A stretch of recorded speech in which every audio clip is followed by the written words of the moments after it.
Chapter 3.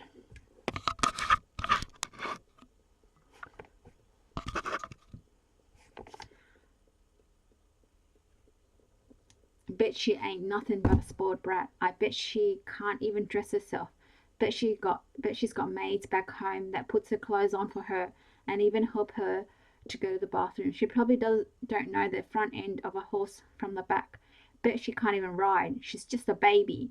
When I heard the boy named David say that, I could have killed him. He had seemed so refined when talking with mother. Now I realize he was nothing but a two-faced hick. If I had had a club in my hand, I would have leapt through the windows and beat him over the head. Instead, I pressed myself deeper into the corner of the little house and gritted my teeth so hard I could hear them grinding inside my head. The two boys had taken us to a line of small houses. Our cabin was clean, with fresh painted walls. There were screens on the windows to keep out the flies and let in the breeze. Much to my dismay, there were no servants. A bit disgruntled, I began to help mother unpack our clothes. That's when I saw the boy named Will motion for David to follow him around the side of the cabin. I crept into the front room and hid in the corner, next to the window where they stood. They seem like nice enough folks, Will had said. I've heard David grunt. The girl's kind of pretty, don't you think? Will had asked. That's when David had said what he did. I pressed myself deep into the corner, squinting so much that I could barely see a bit at the corner of my bottom lip. Mayor Lily's coming, a voice came from the front of the house. When I heard the two boys moving away from the window, I darted back to the room where mother was unpacking our bags. Still mad, I yanked open my steamer trunk and flung one of my dresses at the little closet beside the bed. Is everything all right, Amanda? I didn't answer mother. I just grabbed another dress and threw it at the closet. I know it's been a long trip, dear, she soothed. I realize you're tired. It's not that, I snapped. It's that stupid boy, that one called David. I can't stand him. Mother didn't say any more. Neither did I. She walked around the foot of the bed and picked up the two dresses I had thrown. She smoothed them out and hung them on the wooden rod in the closet. Despite the fury that pounded inside me, I forced myself to calm down. I was acting like a baby, slinging my clothes and having mother pick up after me. I sat on the edge of the bed and rested my chin in my hands. A knock came at the door. Mother went to the front of the guest house. I waited in the doorway. A man stood just outside the screen. He was dressed in western garb, a tall straw hat drawn to a peak at the top, a leather shirt, a brown trousers, a long drooping moustache hung from his upper lip, and his face was dark and crinkled. Mrs. Guthridge. He swooped his hat from his head and bowed as mother opened the screen door. It's Mayor Gordon Lilly, United States Cavalry, retired. Mother held our hand. Mrs. Reuben Guthridge, it's a pleasure to meet you, sir. The pleasure is mine, he said, taking her hand and kissing the back of it as would a true gentleman of San Francisco. When he released her hand, mother opened the screen door wider. Won't you come in? I would love to visit a moment, Mayor Lily said, but I must hurry back to the telegraph office.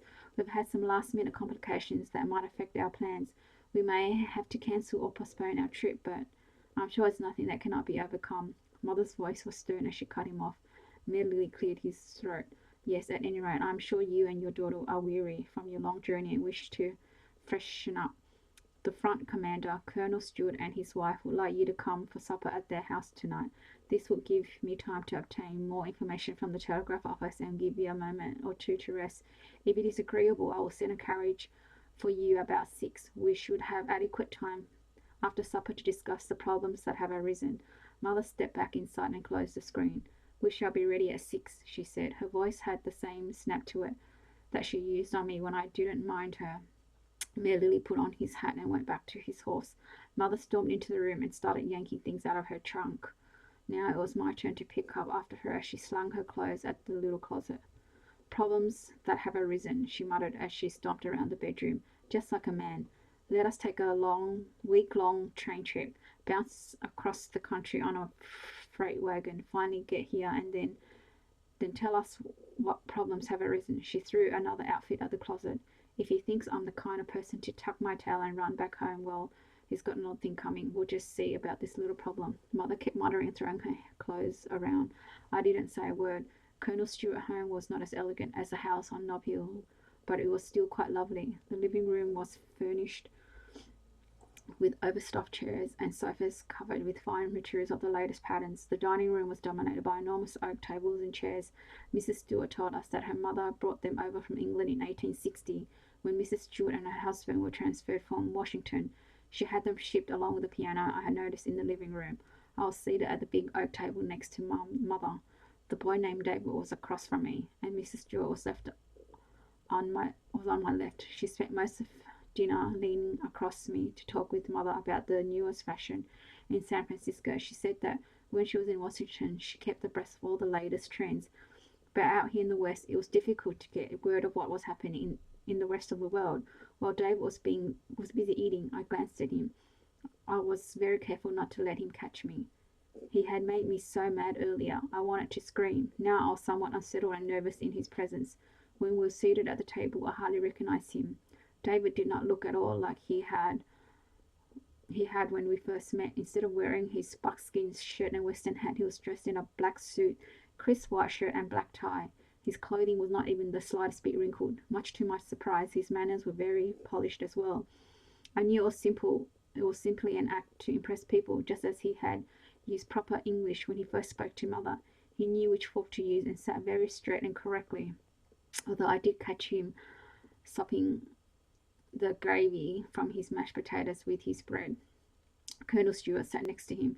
He spoke often, and so as not to be impolite, I would look up at him when he talked. But I also watched David out of the corner of my eye. His eyes were blue, just as I had thought. His skin was much darker than the Colonel's, and I noted his cheekbones seemed a bit higher and sharper. His hair, although very clean and combed, still had a wildness to it, as if it had a mind of its own. Once I caught him staring at me. When I looked up, he quickly averted his eyes. During the entire meal, he didn't say a single word. As we finished, mother offered to help the Colonel's wife clear the table. Mrs. Stewart said that some of the enlisted men's wives had helped with the meal and would take care of the dishes. I hear that you and Mary Lily have some business to discuss, she added. Why don't we adjourn to the living room with the gentlemen while they have their coffee and cigar? Perhaps you and Amanda would join me in a lemonade. Mother kind of rocked back from the table just like Mary Lily had done and patted her stomach. I can't speak for Amanda, she said with a smile, and I certainly do not wish to shock anyone, but I'll just as soon have some coffee and a cigar. It's been some time since I've had a good cigar. Mrs. Stewart's eyes flashed. She caught herself quickly and straightened. I've had the girls bring the coffee, she said, motioning us towards the living room. The others at the table gasped. They were every bit as shocked as Mrs. Stewart had been. Still, with the exception of David, whose blue eyes looked as big around as his plate, everyone managed to regain his composure. I didn't catch myself as quickly as the rest of our companions. I stared at my mother with my mouth open so wide a horse and carriage could have fit inside. When everyone else got up and started for the living room, I just sat there glaring at her. I couldn't believe my mother would say something like that. After all the time she's fussed at grandmother for smoking, I just couldn't imagine. What really got me was what almost made me fall over in a dead faint was when she actually took the cigar from the box that Colonel Stewart offered her. Then she chomped off the end of it and spit it into the open fireplace.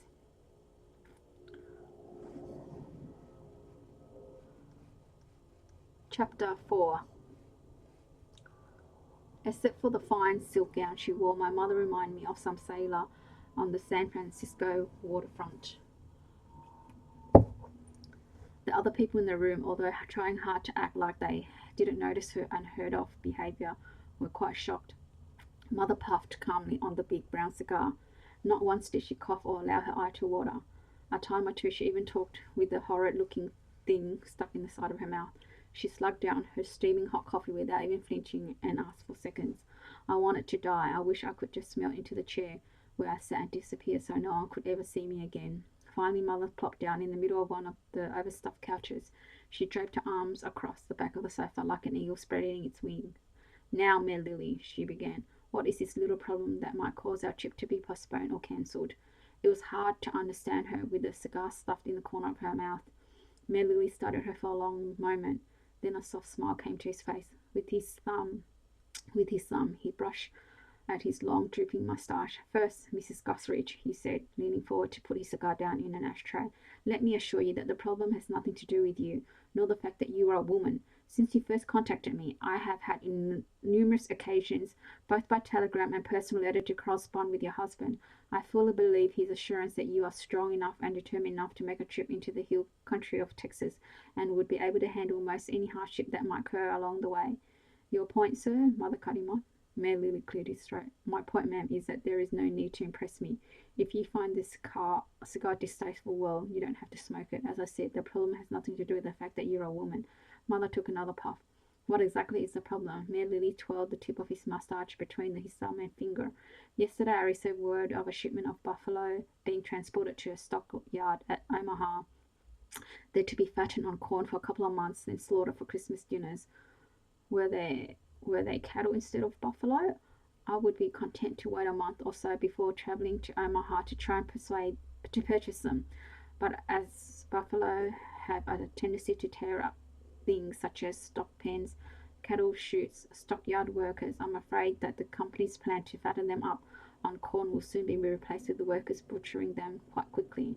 In other words, if I don't get them there very soon, they'll probably be dead. Mother seemed to relax a bit. She brought her arms from the back of the sofa and placed her hands in her lap. Then she took the cigar from her mouth and laid it in the ashtray. It is a very fine cigar, she said to Colonel Stewart. Virginia tobacco, isn't it? Colonel Stewart smiled, as smile was so wide he almost seemed to chuckle. Yes, Mrs. Guthridge, but as with most Virginia cigars, they do get a bit stout about halfway down.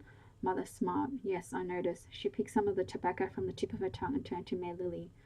So what are you saying, Mayor Lily, is that you are planning to postpone the trip to Texas not because you fear for Amanda or my safety, but because you have to go to Omaha? That's exactly right, madam. That's exactly right, ma'am. If I don't get to 'em quick, they're gone. How long are we talking about? Mayor Lily sort of shrugged. 2 weeks at the least, perhaps as much as a month or two. If the folks in Omaha want to be hard-nosed about trading, they supposedly have about 20 head of cattle, buffalo. I plan to ship 40 head of cattle and see if they'll trade straight up. If not, well, have you considered sending one of your men to handle the trading so you could be free to go on the trip as we had planned? He nodded. Yes, ma'am. David here. He motioned with his cigar, then suddenly stopped. I'm sorry. I know David helped you to your quarters, but have you been properly introduced? Mother shook her head. We've met, but not formally. Instantly Mayor Lily stood. The boy jumped to his feet too. Mrs. Guthridge, please forgive my ill manners. I should have done more than assume you had been introduced, Mayor Lily said, moving towards her. This is David Tawtry. David shook hands with Mother, then turned back to his chair. He is an Indian, I told myself. He has to be, with a name like David Tawtry. Then I shook my head. No, Indians aren't that tall. Besides, they don't have blue eyes, do they? David's grandparents were part of a wagon train to Oregon, Mayor Lily explained as the boy returned to his seat. They became ill and were abandoned by the train. Somehow David's father, just 5 or 6 years old at the time, managed to survive and was found and adopted by the Comanche. He twirled the end of his moustache again. Charles was the first Comanche warrior I ever met with blonde hair and blue eyes. David's mother was the daughter of a little axe, a Comanche war chief. Quite a heritage, Mother smiled. The boy's eyes were almost defiant. He smiled back at her, but didn't say anything. Anyway, Mayor Lily went on. David here is the only one of my hands who's sharp enough to deal with those Omaha buyers. He's one of the best I've ever seen at riding and working stock. He even helps me with the bookkeeping. But those Omaha traders are slick as snakes. He lacks experience to deal with them. I'll have to go myself. Mother folded her arms and tilted her head to the side. What about the herd in Texas? Mayor Lily shrugged. First I heard of them or shortly before you contacted me. At the time, they were some 30 miles from the town of San Antonio and numbered close to 50. The last I heard of them was from a man in the little settlement of Kerrville. They moved further up the Guadalupe River, and no one has seen them for weeks. At last count, he guessed their number at near 30. Mother sighed and again reached for a cigar. Sounds like half of them are already lost to us. Millie nodded. Either lost to hunters and ranchers or the herd split. Mother started to take another puff from the cigar, then reconsidered and placed it in the ashtray.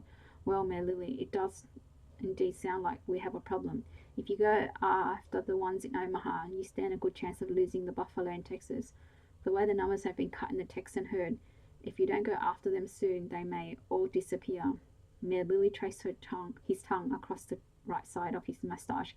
I can't be in two places at once, he agreed. I know where the buffalo are in Omaha. I know I can get them. I don't know where the herd is in Texas.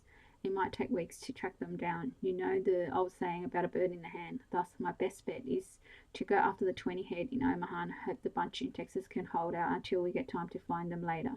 Everyone sat quietly for a long time. I glanced at the boy, Tortree. I thought, what a funny name. He looked towards me. Our eyes met for just an instant. Quickly, I looked back at Mother. I didn't like the look I saw on her face. There were wrinkles across her brow. A frown furrowed her soft, pretty face. I could tell she was buried deep in thought. That worried me because when Mother thought really hard about something, it usually meant trouble. Suddenly she jerked and sat up very straight. A big smile curled her lips and she reached for her cigar. I have a solution, Mare Lily, she announced confidently. You go to Omaha and get the buffalo there. Mr. Talltree can take us to Texas to find the herd. Everyone jumped, even me. I couldn't help noticing the startled look on the boy's face. Mayor Lilly held up his hands. Now, Mrs. Guthridge, he began, I don't think David is mature enough to take the responsibility for you and your daughter on such a journey. Mother shook her head. I will take full responsibility. You yourself said that David was the best man you had with stock. I have seen firsthand his skill at riding and shooting a rifle. I also trust that his Indian upbringing has made him quite accomplished as a tracker. What better person to send looking for the buffalo herd in Texas? Finding the buffalo will be time consuming. While we search for them, you could finish your business in Omaha, then come join us and take them back to your ranch, where they would be safe. It took a second for Mayor Lily to close his mouth. He stroked his chin thoughtfully. Well, he stammered finally, I don't know why it wouldn't work, well, since you're determined to make the trip, and David stood up from his chair. He tugged at the black tie around his neck like it was a hangman's noose. Excuse me, sir, may I speak bluntly? Mary Lily looked at Mother. She nodded. I mean very bluntly, David said. Mother nodded her approval again. So did Mary Lily. David let go of his necktie and sat down. I'm not sure it's a good idea for me to take this lady and her daughter into the hill country of Texas. That was your idea, man, not mine. He looked straight at me. I mean, shoot, this little girl probably can't even ride a horse, and I'm not going to go off to Texas with. A puff of red smoke burst before my eyes. I took a huge drink of my lemonade, then slammed the glass down on the table so hard I was surprised it didn't break. I didn't care though. Suddenly I was on my feet. I put my fists on my hips and glared at the boys. I'll have you know that I've been riding since I was 5, I snared. That long-legged grey you were riding this afternoon looks good on flat ground, but if you were to try running him cross-country with jumps and trees, I could ride circles around you. The boy pushed back his chair and stood again. I folded my arms, his chin jutted out, tossing my hair to the side with a jerk of my head. I glared at him. And don't ever call me little girl again. I'm 15. Besides, I huffed, you hardly look old enough to be dry behind the ears yourself. With 2 strides of those long legs, David crossed the room and stood directly in front of me. Excuse me, perhaps that term little girl was incorrect. He smiled. His face was mildly handsome, but the ugly smile that he forced was more of a leer. It made him seem most unattractive. Perhaps the term spoiled brat would be more appropriate. I leaned forward and tried to leer back at him. We were so close, our noses almost touched. Spoiled brat, I muttered. Why, you crude, rude country bumpkin, if you think. David, Mayor Lily shouted. Amanda, Mother scolded from behind me, cutting me off. Neither one of us blinked. Neither one of us moved. We stood so close I could smell the coffee on his breath. David, Mayor Lily barked again. The boy blinked first. He gave me one last hateful look, then returned to his chair. I waited until he'd moved away, then sat beside Mother on the couch. David sat on the edge of his chair. He cleared his throat and squinted at me. I'm sure you look quite prim and proper in your full skirt, sitting side saddle on some old pluck back home. Out here, riding a horse is more than looks. Still, you seem so confident in your riding ability. Why not put your money where your mouth is? I shall. Instantly, I leaned towards Mother. What does this mean? I whispered from the side of my mouth, hoping no one would notice. He wants to make a wager, I bet, she whispered back. Now I knew what put your money where your mouth is meant. I smiled at him. How about a horse race? I suggested, almost boasting. How much would you like to wager? David smiled and rubbed his hands together. A horse race sounds fine. I'd hate to take your mother's money, though. I detested the way he'd stretch out the word mother. I cocked my head to the side and leaned forward. Then what do you propose? He folded his arms and leaned way back in the chair. Quite simply, if I win, you and your mother go home. Leave man's work to us men. If, on the other hand, you win, he almost laughed, I will gladly and graciously take you and your mother to search for the buffalo herd in Texas. I glanced around the room. A pillar of smoke came from Colonel Stewart's cigar. Nearly looked rather sullen and irritated as he stared at his young cowhand. "It's an unfair advantage, David," he said softly. "You know that you and Yankee have never lost. You know that you and Yankee have never lost a race." David looked a little sheepish. Then he turned back to me and smiled. "Very well, the brat doesn't have to win. I figure she won't even be within sight when I cross the finish line. Reckon that ought to be enough to put her in her place." He turned to me with his leering smile. "How about it? If it's a close race, I reconsider taking you and your mum to Texas." Mrs. Stewart's eyes met mine. She gave a quick shake of her head as if trying to warn me of something. I looked at Mother. A little smile assured me that her confidence in my ability was as great as my own. She hesitated only a moment and shrugged. "Why not?" she whispered. I rose from the chair as gracefully as I could. I stood very straight and smoothed the front of my dress with my hands. Then I smiled, as hateful as a smile as I could manage. "You, Mr. Country Bumpkin, have a bet."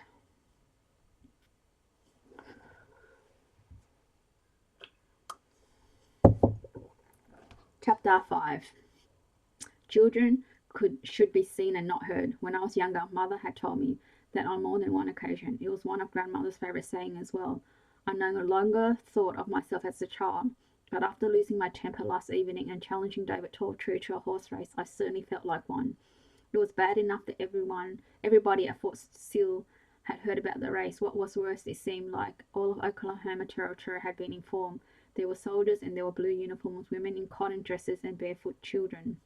3 wagons with farmers and their families have arrived, about 11 with picnic baskets, no less. By noon, even some of the Indians from the reservation had come. A clump of about 20 or so with bright-coloured blankets sat on the side of a hill nearly a quarter of a mile from the white spectators. I knew that their only reason for being here was to laugh and make fun of the little girl from San Francisco, the little girl who had spoken out of turn and who was about to make a total fool of herself. It was one of those no-win situations. If I won the race, I'd have to go to Texas. Who in their right mind would ever want to go to Texas? If I lost, I could go home. But that smart-mouthed, rude David Talltree would then have the satisfaction of having put me in my place. No matter what I did, I couldn't get out of this mess. If only I kept my mouth shut. If only I thought about what I was saying before saying it. If only I rolled my eyes towards the sky. "You about ready, Miss Guthridge?" The deep rumbling sound of Sergeant Sparks' voice startled me. I jumped and stepped back from the open stable door where I had been watching the crowd gather. He stood beside the paint horse I had picked out from the herd this morning, white except for the brown blotches on his shoulder and hip. The paint was a tall, lanky animal, almost 16 hands high. Sergeant Sparks was a huge man. He seemed to tower above my horse, making him look like one of the little Welsh ponies that pulled carriages up Nob Hill. "Miss Guthridge, you ready to mount up?" Sergeant Sparks ran a hand over his bald head. Even in the dark stable, his bold dome seemed to shine. Bravely, I started towards him. I walked a couple of steps before my knees felt weak and my shoulders sagged. I glanced back at the crowd, then turned to the only friend I had. "I don't stand a chance, do I, Sergeant Sparks?" He led the paint to where I stood, slumped in the middle of the table. His hand was so big it seemed to have covered my whole back when he reached out to give me an understanding pat. I leaned my head against his shoulder and gave his arm a little hug. With Sergeant Sparks, I was safe to be the insecure child I felt like being at that moment. Sergeant Sparks was the first person who had been really nice to me since I'd left home. He was in charge of the stables at Fort Sill. As such, he was to lay out the course for the race. He had also been assigned to come for me early this morning and help me pick out the horses I would ride. He was always polite. He never once called me little girl. Instead, he always addressed me as Miss Guthridge. He had been most impressed by the 3 horses I had picked out earlier this morning. In fact, that's when I felt that we really started to become friends. "You've only been here 5 minutes, Miss Guthridge," he said, "and you've managed to pick out the 3 best mounts we have on the whole post." He had seemed quite proud of me. We eliminated the tall, sleek black horse. Sergeant Sparks said he could probably keep up with David's greys on the flats, but he wasn't a jumper. The sorrel gelding was another good choice, but Sergeant Sparks said that he shield at noise. "If it's a close race and the crowd start cheering when you get near the finish," he told me, "the sorrel is liable to jump out from under you and head off cross country. Your best bet is the paint. The United States Cavalry doesn't use paint horses. This one was a colt that belonged to David's father. I fancied him, so I kept him, even though I wasn't supposed to. He's not as fast as some, but he's a good jumper and quick in the trees. Besides, he's got more heart than any horse I've ever known. Sergeant Sparks also told me that Mrs. Stewart had offered the use of her side saddle. It's a jumping saddle, he assured me. There's a down curving horn under the regular side horn, so you can hook your left knee under. I smiled at him frankly. Sergeant Sparks, I prefer an English saddle. Sergeant Sparks jerked. For an instant I thought I saw a touch of red sweep across his bald head. I shrugged. My instructor at the riding academy in San Francisco says that when the bicycle became popular in the early 1890s, wearing pants and riding a strider horse became acceptable for women. I explained, I can ride both ways, but I think that with all the brush and all the jumps, I'd fare much better riding an English saddle. Sergeant Sparks chuckled. Not only are you a good judge of horses, Miss Guthridge, but you also got pretty good sense when it comes to how to ride a race. Think you're going to do right well. Since the fort didn't have an English saddle, he had found me an artillery saddle called a Grimsley. He had cut the cantle and pommel down to make it lighter. It was very close to what I was used to. Then Sergeant Sparks walked through the whole entire race course with me. He showed me every jump and every twist and turn in the 2-mile trial. I glanced at the crowd outside, then turned to Sergeant Sparks with a sigh. I'm going to make a complete fool of myself, aren't I, Sergeant Sparks? He knelt down on one knee, as big as he was. We were almost eye to eye. Holding my arm gently with one hand, he reached into the pocket of his blue pants with a yellow stripe and pulled out a fistful of money. Sergeant rolled over to supply is giving 100 to 1 odds on David. I got $30 here. He jiggled the money at me. Little better than a month's wages. I'm betting every bit of it on you. My mouth began to tremble. Oh, please don't. It wouldn't be right for you to lose that much. Now, miss, he cut me off, patting my arm. If I didn't think you could win, I wouldn't bet. Not even at 1,000 to 1 odds. I think you got a chance. A good chance. Just do what I told you. With that, he got to his feet, picking me up, as if I were no heavier than the feather pillow on my bed at home. He gently set me up on the paint's back. You know what kind of money we're talking at 100 to 1 odds? He smiled, stuffing the money into his pocket. When the race is over, I'm going to be $3,000 richer. Shoot, Miss Guthridge, I could retire on money like that. I took a deep breath and shook my head. I really wish you wouldn't. He held the paint's bridle and patted my arms with his free hand. You're a good judge of horses. You've walked this paint through every inch of the course, taking most of the jumps a couple of times on him. I've seen you ride. Them people down there ain't. You're good. You can win. But I stammered as he started my horse towards the parade grounds. Ain't no buts about it, Miss Guthridge. Sergeant Sparks walked backwards so he could face me. Yankee, David's horse, is probably the best there is in the whole territory. David's probably one of the best riders, and he, along with most everybody else, figure you're just a little girl who don't know beans about horses or riding. I know better. I've watched you all morning. With a jerk of his bald head, he motioned to where all the people stood. David had a chance to come and take a look at the race course. He's so cocksure of himself, he didn't figure it was worth messing with. That's where we're gonna beat him. Now you listen tight while we're walking to the starting line. I'll tell you how we're gonna run this race and how we'll beat that big shot, loudmouth David Tortrey. Sergeant Sparks told me to hold my horse back until we got to the trees. Even if I had to pull on the reins, with the sergeant and I both doubted I was not to even think about passing David's horse. Once in the trees, I was to let the paint go. He's a better jumper and a lot quicker in the trees than Yankee. Sergeant Sparks said, that's where you'll beat him. You'll have to be 100 yards or so ahead when you come out of the trees and enter the parade grounds. But if that one jump by the creek works like I think it will, and if you do what I told you to do, you should be able to handle it. We were almost to the crowd of people by the starting line. I pulled on the reins and made Sergeant Sparks and the paint stop. What jump? What do you mean?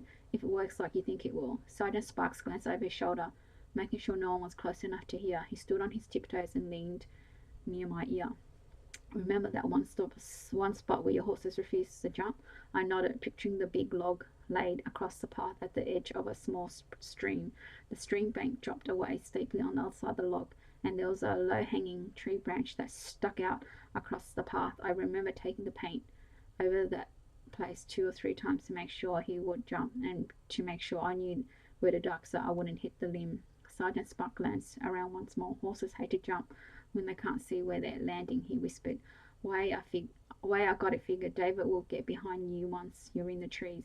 That's going to upset the boy, and he'll be working old Yankee hard as he can pass. He can as hard as he can to pass you again. He looked around one last time to make sure no one was listening to us. Then he tugged my arms. I leaned to my ear so close it almost touched his lips. Once you and the paint clears the jump, he whispered, here's what I want you to do. The grey called Yankee reared. He spun around on his hind legs, his front hooves pawing the air. David, in a checkered calico shirt, sat very straight and proud. Yankee made a snorting sound. He landed, digging at the ground and ready to go. I expect David to give me a sneer or at least an irritated look as he rode up. The young man didn't even glance in my direction. He totally ignored me. Sergeant Sparks led my paint to the edge of the crowd, where Mother stood with a worried look on her face. I leaned down and she kissed me on the cheek. I know you're a good rider, dear, she said, but please be careful. A young soldier came running up from the other direction and stood behind Sergeant Sparks. He waved a yellow cloth in his hand. Want my bandana, little girl? Might keep you from choking on the dust from Yankee's heels. He laughed a loud, rude laugh. A group of young soldiers behind him burst into laughter too. Sergeant Sparks' hand rested on the reins at the horse's neck. He removed it, and I saw his fist clench. Without looking back, he spun round to face the soldier. Only when he turned, his elbow crushed into the young man's nose. The soldier flew backwards, landing spread eagle in the dust. Sergeant Spark tried to look surprised. Sorry, son, he grinned. Didn't see you standing that close. He helped the boy up. Then he took the bandana from the boy, offered me, and started dabbing at the blood that dripping from the kid's nose. His eyes seemed to sparkle and dance as he looked at me. Get on out to the starting line, miss. You can do it. I just remember what I told you. I smiled back at him and winked. Then slowly, calmly, I moved the paint to the starting line. Besides the grey, people cheered and yelled. My heart stopped and chills raced up my back, not like chills usually do, but like a locomotive chugging along my spine. I had been feeling better about the race. I feel almost good about Sergeant Sparks had told me what to do. In fact, when he told me about the jump, I had even laughed. Sergeant Sparks' bald head had turned a bright red. He had laughed too, but now standing in front of all these people and watching the grey's nostrils flare with the excitement of the race, now I was scared. I forced myself to swallow the big knot that crept in my throat. I held tight to the saddle. I checked the reins. Colonel Stewart raised his revolver. On your marks! I tightened my hold on the reins. The colonel cocked the hammer. Get set! Almost frantic, I looked at Sergeant Sparks. He smiled a warm, glowing smile, then winked at me. I took a deep breath. The shot exploded from Colonel Stewart's revolver. Go! Thanks for listening.